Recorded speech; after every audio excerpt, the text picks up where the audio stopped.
இனிமே கண்ணை மூடிட்டு கடலை எண்ணெய் வாங்கலாம். ஏன்னா மந்த்ரா கடலை எண்ணெய் இதயத்தின் தயாரிப்பு. வறுக்க பொரிக்க ஏன் எல்லா சமையலுக்கும் மந்த்ரா தான். மந்த்ரா கடலை எண்ணெய், அபார ருசி, ஆரோக்கியமான உடல் நலம்.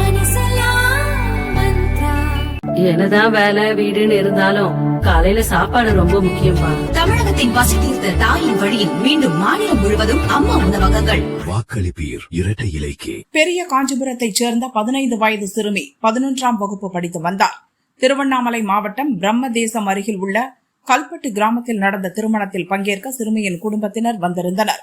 பாட்டி வீட்டில் சிறுமி தங்கியிருந்தார். திருமணம் முடிந்து சிறுமி மொபெட்டில் வீட்டுக்கு திரும்பிக் கொண்டிருந்தார். பாட்டி வீட்டிலிருந்து 3 கிலோமீட்டர் தூரத்தில் சென்ற போது பின்தொடர்ந்து சென்ற ஒரு கும்பல் சிறுமியை வழிமறித்து கடத்தி சென்று மாந்தோப்பில் வைத்து கூட்டு பாலியல் வன்கொடுமை செய்துள்ளது. இந்த சம்பவத்துக்கு பிறகு சிறுமிக்கு உடல் நலம் பாதிக்கப்பட்டது. நடந்ததை பெற்றோரிடம் சிறுமி சொல்ல அவர்கள் மகளை உடனடியாக காஞ்சிபுரம் அரசு ஆஸ்பத்திரியில் சேர்த்தனர். சிறுமிக்கு தீவிர சிகிச்சை அளிக்கப்படுகிறது.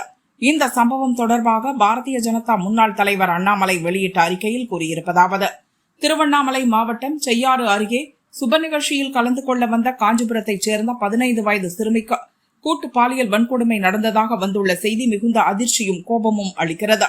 இதுபோன்ற கொடூரங்கள் மீண்டும் மீண்டும் நடைபெறுவது திமுக அரசின் சட்டம் ஒழுங்கு தோல்விக்கு முழு சாட்சி. தமிழகத்தில் பெண்கள் குழந்தைகள் பாதுகாப்பு என்பதே இல்லாத நிலை ஆகிவிட்டது. கடந்த 5 ஆண்டுகளில் கட்டுக்கடங்காத போதைப் பொருள் புழக்கம், சட்டத்தின் மீதோ காவல்துறை மீதோ குற்றவாளிகளுக்கு எந்த அச்சமும் இல்லாத நிலை என தமிழகம் ஒரு இருண்ட நிலைக்கு போய்விட்டது. இவற்றை சரி செய்து தமிழகத்தை மீட்டெடுக்கவே சில காலம் தேவைப்படும். இத்தகைய மோசமான சூழலில் திமுக ஆட்சி இன்று தமிழகத்தை தள்ளி இருக்கிறது. இந்த வழக்கில் தொடர்புடைய அனைவரையும் உடனடியாக கைது செய்து கடுமையான தண்டனை வழங்க வேண்டும். சிறுமிக்கும் குடும்பத்தினருக்கும் முழு பாதுகாப்பும் மனநல ஆலோசனைகளும் வழங்கப்பட வேண்டும் என்று வலியுறுத்துகிறேன் என அண்ணாமலை கூறியுள்ளார். போலீசார் விசாரணையை வேகப்படுத்தினர். இதுகுறித்து திருவண்ணாமலை மாவட்ட போலீஸ் சூப்பரண்ட் டாக்டர் சுதாகர் உத்தரவின் பேரில் தனிப்படை போலீசார், தடயவியல் நிபுணர்கள் சம்பவ இடத்திற்கு சென்று விசாரித்தனர். சிறுமியிடமும் விசாரணை நடத்தினர். அவரை 8 பேர் கொண்ட கும்பல் பாலியல் வன்கொடுமை செய்துள்ளதாக கூறப்படுகிறது. கஞ்சா போதையில் இந்த கொடூரத்தை அவர்கள் செய்திருக்கலாம் என தெரிகிறது.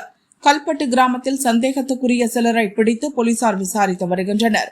இந்த சம்பவத்தை தொடர்ந்து கல்பட்டு கிராமத்தில் போலீசார் குவிக்கப்பட்டுள்ளதால் பரபரப்பான சூழல் நிலவுகிறது.